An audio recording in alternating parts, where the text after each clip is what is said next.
Hello everyone. आज हम लोग देखेंगे करंट अफेयर मॉक टेस्ट का सेट नंबर 50 जो कि बिहार दरोगा 1799 post mains, BPSC AEDO, BSSC CGL या किसी भी स्टेट पीसीएस के लिए like BPSC 72, UP PCS prelims 2026 के लिए इम्पोर्टेंट है। तो आते हैं पहले क्वेश्चन पे। और हाँ, चैनल को सब्सक्राइब जरूर कर ले। निम्नलिखित में से किस हवाई अड्डे का नाम 2026 में बदलकर श्री गुरु रविदास महाराज जी हवाई अड्डा कर दिया गया है? मैं यहाँ पे ऑप्शन नहीं पढ़ूंगा, सीधे आंसर बताते हुए चलूँगा। तो ऑप्शन डी आपका यहाँ पे सही आंसर होगा, आदमपुर हवाई अड्डा। कहाँ पे आपका? ये आपका है पंजाब में। निम्नलिखित में से किस हवाई अड्डे का नाम 2026 में बदलकर श्री गुरु रविदास महाराज जी हवाई अड्डा कर दिया गया है? तो आदमपुर हवाई अड्डा कहाँ पे है? पंजाब में है। अब यहाँ से कुछ इंपॉर्टेंट पॉइंट देख लेते हैं। हाल ही में 649वीं जन्म जयंती मनाई गई किनकी? तो संत गुरु रविदास जी की। और मोदी जी पंजाब के दौरे पे गए हुए थे 1 फरवरी को, तो उन्होंने वहाँ पे आदमपुर हवाई अड्डे का नाम बदल के क्या रखा है? श्री गुरु रविदास महाराज जी हवाई अड्डा। इसके अलावा प्रधानमंत्री ने लुधियाना के हलवारा विमानपत्तन पर टर्मिनल भवन का उद्घाटन भी किया। अगले क्वेश्चन पे आते हैं। रिस्पॉन्सिबल नेशन इंडेक्स 2026 में भारत की रैंक क्या है? तो भारत 16वें स्थान पे है। ऑप्शन है आपका यहाँ पे सही आंसर होगा।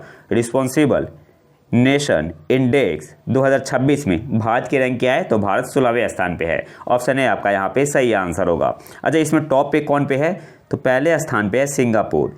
दूसरे पे कौन है? दूसरे पे है स्विट्जरलैंड। तीसरे पे कौन है? तीसरे पे है डेनमार्क। अच्छा, इस जो आपका इंडेक्स था रिस्पॉन्सिबल नेशन इंडेक्स, इसे किसने पब्लिश किया? तो वर्ल्ड इंटेलेक्चुअल फाउंडेशन। किसने किया? वर्ल्ड इंटेलेक्चुअल फाउंडेशन ने। इसके अलावा ये आपका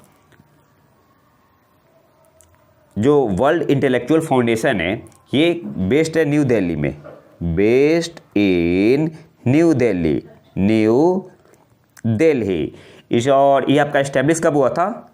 वर्ल्ड इंटेलेक्चुअल फाउंडेशन ये आपका इस्टेब्लिश हुआ था जनवरी 2021 में। और रामनाथ कोविंद ने इसे जारी किया था। ये भी आपसे हो सकता है एग्जाम में पूछ ले, हालांकि इंपॉर्टेंट है नहीं। तो मेनली आपको क्या याद कर रखना है? रिस्पॉन्सिबल नेशन इंडेक्स 2026 में भारत की रैंक क्या है? तो भारत की रैंक है 16। पहले स्थान पे कौन है? सिंगापुर। दूसरे स्थान पे स्विट्जरलैंड। तीसरे स्थान पे डेनमार्क। किसने पब्लिश किया? तो वर्ल्ड इंटेलेक्चुअल फाउंडेशन ने। जो वर्ल्ड इंटेलेक्चुअल फाउंडेशन है ये आपका बेस्ड है इन न्यू दिल्ली, भारत में। ये कब इसकी स्थापना हुई थी? जनवरी 2021 में। इसमें नैतिक शासन, सामाजिक कल्याण, पर्यावरणीय जिम्मेदारी और वैश्विक जवाबदेही जैसे 4 प्रमुख आयामों के आधार पर 154 देशों का मूल्यांकन किया गया। तो इसमें 4 कोर डायमेंशन है आपका: ethical governance, social welfare, environmental responsibility and global accountability. और ये मैंने लिया इंडियन एक्सप्रेस से। अमेरिका की रैंक है 66 और चाइना है 68 पोजीशन पे। भारत की रैंक है, मैंने बताया आपको, भारत है 16वें स्थान पे। भारत का स्कोर क्या है? हो सकता है स्कोर पूछ ले। तो 0.5515। और इसे लॉन्च किया है किसने? तो लॉन्च बाय इंडिया। और यह भारत का पहला ग्लोबली एंकर्ड इंडेक्स है। ये भी हो सकता है स्टेटमेंट बेस्ड क्वेश्चन में दे। अगले क्वेश्चन पे आते हैं। किसने संपत्ति के क्षेत्र में एक नया मुकाम हासिल किया है और 800 अरब डॉलर की संपत्ति के मालिक बनने वाले पहले व्यक्ति बन गए हैं? तो कौन हो सकते हैं? Elon Musk. ऑप्शन भी आपका यहाँ पे सही आंसर होगा। अभी हाल ही में स्पेस एक्स ने एक्वायर किया है his artificial intelligence and social media company XAI। और इसी के साथ ही एलोन मस्क पहले व्यक्ति बन गए हैं जिन्होंने 800 अरब डॉलर की संपत्ति के मालिक बने हैं। अगले क्वेश्चन पे आते हैं। डीआरडीओ ने ओडिशा के तट से चांदीपुर स्थित एकीकृत परीक्षण रेंज से SFDR तकनीक का सफल प्रदर्शन किया है। आपसे पूछ रहा है कि यहाँ पे SFDR का मतलब क्या है? तो SFDR का मतलब हुआ solid fuel ducted ramjet. Option A आपका यहाँ पे सही आंसर होगा। डीआरडीओ ने किसने? तो डीआरडीओ ने ओडिशा के तट से दूर चांदीपुर स्थित एकीकृत परीक्षण रेंज से SFDR तकनीक का सफल प्रदर्शन किया है। यहाँ पे SFDR का मतलब क्या हुआ? Solid fuel ducted ramjet. Option है आपका यहाँ पे सही आंसर होगा। इस उपलब्धि के साथ ही भारत उन चुनिंदा देशों की श्रेणी में शामिल हो गया है जिनके पास यह अत्याधुनिक तकनीक है। यह प्रौद्योगिकी टेक्नोलॉजी लंबी दूरी की हवा से हवा में मार करने वाली मिसाइलों के विकास में सहायक होगी और शत्रु पर रणनीतिक बढ़त प्रदान करेगी। और ये मैंने लिया आपका PIB से। अगले क्वेश्चन पे आते हैं। 2025-26 के पृथ्वी शिखर सम्मेलन अर्थ समिट 2025-26 का थीम क्या है?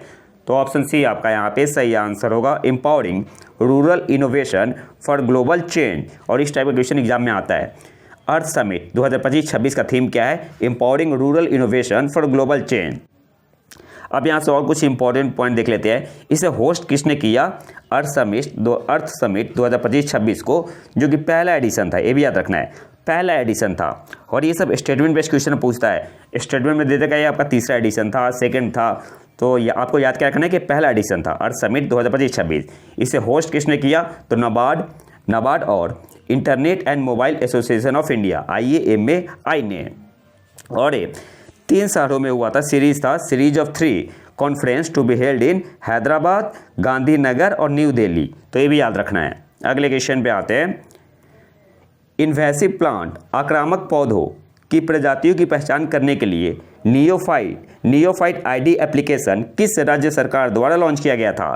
तो ये आपका केरल के द्वारा किया गया था। ऑप्शन बी आपका यहाँ पे सही आंसर होगा। या आपसे एग्जाम में ऐसे भी पूछ सकता है कि नियोफाइट ID क्या है? नियोफाइट ID ऐप क्या है? तो AI पावर्ड मोबाइल एप्लीकेशन है। और इसे डिजाइन क्यों किया गया है? To help user identify invasive plant species across Kerala. और इसे डेवलप किसने किया है? तो डेवलप किया है मालाबार बोटानिकल गार्डन और इंस्टीट्यूट फॉर प्लांट साइंस। और ये पावर्ड बाई किसने पावर्ड बाई? तो YOLO V11 machine learning model. Powered by YOLO V11 machine learning model. अगले क्वेश्चन पे आते हैं। सक्षम 2026 अभियान का उद्देश्य किसे बढ़ावा देना है? और इस टाइप का एक क्वेश्चन एग्जाम में पूछता है। तो यहाँ पे सही आंसर क्या होगा? ऑप्शन है आपका यहाँ पे सही आंसर होगा। सक्षम जो आपका है संरक्षण क्षमता महोत्सव, पूरा नाम है इसका, भारत सरकार के पेट्रोलियम और प्राकृतिक गैस मंत्रालय द्वारा शुरू किया गया एक वार्षिक जागरूकता अभियान है। और इसका उद्देश्य है ईंधन संरक्षण को बढ़ावा देना और टिकाऊ ऊर्जा प्रथाओं के बारे में जागरूकता बढ़ाना है। तो कौन सा ऑप्शन सही होगा? ऑप्शन ए आपका यहाँ पे सही आंसर होगा।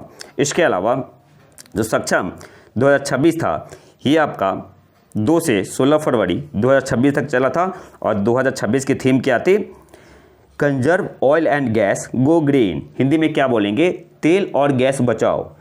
तेल और गैस बचाओ, तेल और गैस बचाओ, हरित ऊर्जा अपनाओ, हरित ऊर्जा अपनाओ। अगले क्वेश्चन पे आते हैं। किस देश ने 16 वर्ष से, याद रखना है, 16 वर्ष से कम उम्र के बच्चों के लिए सोशल मीडिया के उपयोग पर राष्ट्रव्यापी प्रतिबंध की घोषणा की है, जिससे वह ऑस्ट्रेलिया के बाद ऐसा प्रतिबंध लगाने वाला विश्व स्तर पर दूसरा देश और यूरोप में पहला देश बन गया है। हालांकि फ्रांस भी करने वाला है, वो भी लॉ ला रहा है अभी। तो गिवन ऑप्शन में ऑप्शन डी आपका यहाँ पे सही आंसर होगा। और स्पेन के प्राइम मिनिस्टर कौन है जिन्होंने इसकी घोषणा की है? तो स्पेन के प्राइम मिनिस्टर है पेड्रो सैंचेज। और इन्होंने ये कहाँ पे बोला? तो जो वर्ल्ड गवर्नमेंट समिट हुआ दुबई में, वहाँ पे। अगले क्वेश्चन पे आते हैं। 39वें सूरजकुंड अंतर्राष्ट्रीय शिल्प मेला 2026 के लिए भागीदार देश कौन था? तो इजिप्ट यानी मिस्र था। ऑप्शन डी आपका यहाँ पे सही आंसर होगा। अब यहाँ से इंपॉर्टेंट पॉइंट क्या है? जो आपका 39th सूरजकुंड इंटरनेशनल क्राफ्ट मेला 2026 था, इसका उद्घाटन किसने किया? तो उपराष्ट्रपति CP राधाकृष्णन जी ने। कहाँ पे? सूरजकुंड फरीदाबाद हरियाणा में। इसके अलावा CP राधाकृष्णन जी ने ये और क्या लॉन्च किया था? मेला साथी ऐप भी इन्होंने लॉन्च किया। थीम क्या थी? The central theme of the fair is local to global. और थीम स्टेट कौन थे? तो उत्तर प्रदेश और मेघालय। और पार्टनर नेशन कौन था? तो इजिप्ट। ऑप्शन डी आपका यहाँ पे सही आंसर होगा। अगले क्वेश्चन पे आते हैं। हैदराबाद के टी हब में आयोजित D future India digital conclave के तीसरे संस्करण की मेजबानी किस संस्थान ने की? तो IIM उदयपुर, ऑप्शन बी आपका यहाँ पे सही आंसर होगा। अब आते हैं जो बिहार बजट 2026-27 आया हुआ है, तो कुछ खास नहीं रहा इस बार, तो जो इंपॉर्टेंट पॉइंट है वो देख लेते हैं। सबसे पहले डेट याद रखना है, पीपी से पूछ सकती है। 3 फरवरी 2026 को बिहार के वित्त मंत्री, नाम क्या है, विजेंद्र प्रसाद यादव ने बिहार विधानसभा में वित्तीय वर्ष 2026-27 के लिए 3,47,589.76 करोड़ का बजट प्रस्तुत किया। तो ये डाटा आपको याद रखना है। उनका बजट भाषण सिर्फ 11 मिनट 35 सेकेंड का था। पिछले वर्ष की तुलना में वृद्धि कितनी हुई है? तो 2025-26 की तुलना में लगभग 30,000, लगभग अप्रॉक्स 30,694 करोड़ अधिक है। इसके अलावा एग्जैक्ट अगर पूछते तो 30,694.74 करोड़, और कुल बजट व्यय कितना है? 3,47,589.76 करोड़ है। इसके अलावा वित्तीय वर्ष 2026-27 में स्थापना एवं प्रतिबद्ध व्यय का बजट अनुमान 2,25,434.34 करोड़ रुपए है। जो वित्तीय वर्ष 2025-26 के बजट अनुमान 2,135.42 करोड़ रुपए से 25,298.92 करोड़ रुपए अधिक है। हालांकि ये उतना इंपॉर्टेंट है नहीं। वित्तीय वर्ष 2026-27 का वार्षिक स्कीम का कुल बजट अनुमान कितना है? तो 1,22,155.42 करोड़ रुपए है। सुशासन के कार्यक्रम 2025 से 30 विकसित बिहार के 7 निश्चय 3 2025 से 30 के अंतर्गत वित्तीय वर्ष 2026-27 में विभिन्न विभागों के अंतर्गत कुल बजट प्रावधान 14,800 करोड़ रुपए का किया गया है। तो ये इंपॉर्टेंट है। 7 निश्चय तो नीतीश कुमार का फेवरेट है, तो याद क्या रखना है? विकसित बिहार के 7 निश्चय 3 तो कब से कब तक? 2025 से 2030 के अंतर्गत वित्तीय वर्ष 2026 से 27 में विभिन्न विभागों के अंतर्गत कुल बजट प्रावधान कितना है? तो 14,800 करोड़ रुपए का किया गया है। नेक्स्ट आते हैं वित्तीय वर्ष 2026-27 में राजस्व एवं पूंजीगत व्यय कितना है? तो राजस्व आपका है 2,84,133.92 करोड़ रुपए, और कैपिटल जो है एक्सपेंडिचर यानी पूंजीगत व्यय कितना है? 63,455.83 करोड़ रुपए अनुमानित है। जो कुल अनुमानित व्यय 3,47,589.76 करोड़ रुपए का क्रमशः 81.74 एवं 18.26% है। तो राजस्व जो आपका है, राजस्व व्यय 2,84,133.92 करोड़, जो ये कुल बजट का कितना है? जो व्यय होगा टोटल 3,47,589.76, तो इसका है 81.4%। और जो आपका कैपिटल एक्सपेंडिचर है, पूंजीगत व्यय है कितना है? 63,455.83 करोड़। ये टोटल बजट का कितना है? तो 18.26% है। वित्तीय वर्ष 2026-27 में कुल राजस्व प्राप्तियां 2,85,277.11 करोड़ रुपए अनुमानित है। अब देखो जो आपका रेवेन्यू एक्सपेंडिचर है, राजस्व व्यय कितना है? 2,84,133.92 करोड़, और कुल राजस्व प्राप्तियां 2,85,277.11 करोड़ रुपए अनुमानित है। जो वित्तीय वर्ष 2025-26 के बजट अनुमान 2,60,831.44 करोड़ रुपए से 24,445.67 करोड़ रुपए अधिक है। नेक्स्ट आते हैं वित्तीय वर्ष 2026-27 में 39,111.80 करोड़ रुपए राजकोषीय घाटा रहने का अनुमान है। जो सकल राज्य घरेलू उत्पाद कितना है? 2.99% है। और बिहार का GST भी कितना है? सकल राज्य घरेलू उत्पाद तो 13,09,155 करोड़। ठीक है। वर्ष 2025-26 के लिए अनुमान है कि बिहार की अर्थव्यवस्था 14.9% की दर से आगे बढ़ेगी। दूसरे पॉइंट पे आते हैं। बिहार सरकार ने जननायक कर्पूरी ठाकुर सम्मान निधि योजना शुरू की है। इसके तहत किसानों को PM किसान के 6,000 रुपये के अतिरिक्त 3,000 रुपये सालाना मिलेंगे, जिससे कुल 9,000 रुपये प्रति वर्ष होंगे। अगले पॉइंट पे आते हैं। जो फाइनेंस मिनिस्टर है विजेंद्र यादव जी, इन्होंने finance minister Vijendra Yadav linked Bihar development model to 5 element, और ये 5 एलिमेंट कौन से हैं? तो नॉलेज है, इंटीग्रिटी है, साइंस है, एस्पिरेशन है और रेस्पेक्ट है। तो ये 5 एलिमेंट आपको याद रखने हैं। अगले क्वेश्चन पे आते हैं, अगले पॉइंट पे आते हैं। राज्य भर में कनेक्टिविटी, व्यापार और आवागमन को बेहतर बनाने के लिए 5 नए एक्सप्रेसवे बनाने की योजना की घोषणा की गई है। तो ये डाटा आपको याद रखना है, कितने नए एक्सप्रेसवे बनाने की योजना की घोषणा की गई है, तो 5।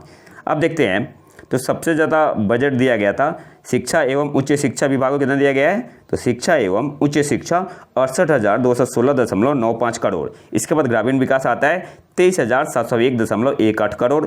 फिर आपका आता है गृह विभाग, पुलिस प्रशासन 20,132.87 करोड़। ऊर्जा विभाग को 18,737.06 करोड़ और सड़क निर्माण ग्रामीण प्लस शहरी 18,716.97 करोड़।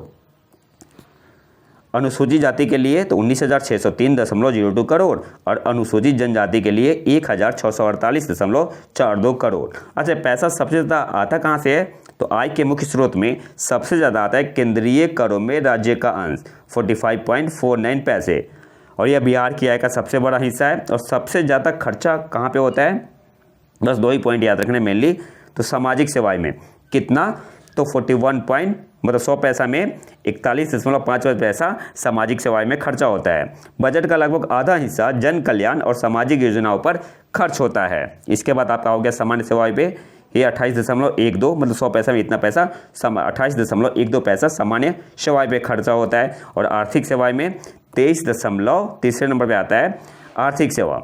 आर्थिक सेवाएं आर्थिक विकास और बुनियादी ढांचे से जुड़ी सेवा खर्च, तो ये आपसे पूछ सकता है। तो मेनली मैक्सिमम और मिनिमम याद रखना चाहिए। तो आय के मुख्य स्रोत है केंद्रीय करों में राज्य का अंश, ठीक है। और सबसे ज़्यादा खर्च कहाँ होता है, सामाजिक सेवाएं में। सामाजिक सेवा में जैसे बजट का लगभग आधा हिस्सा जन कल्याण और सामाजिक योजनाओं पर खर्च होता है। तो ये तो था हमारा आज का लेक्चर। अगर आपको इसका PDF चाहिए तो आप हमारे टेलीग्राम चैनल प्रतीक IQ करेंट अफेयर्स न्यू को ज्वाइन कर सकते हैं। मैं लिंक कमेंट बॉक्स में डाल दूंगा। और अगर वीडियो पसंद आए तो लाइक करें और चैनल को सब्सक्राइब जरूर कर ले। मिलते हैं नए वीडियो में नए टॉपिक के साथ, तब तक के लिए नमस्कार, जय हिंद।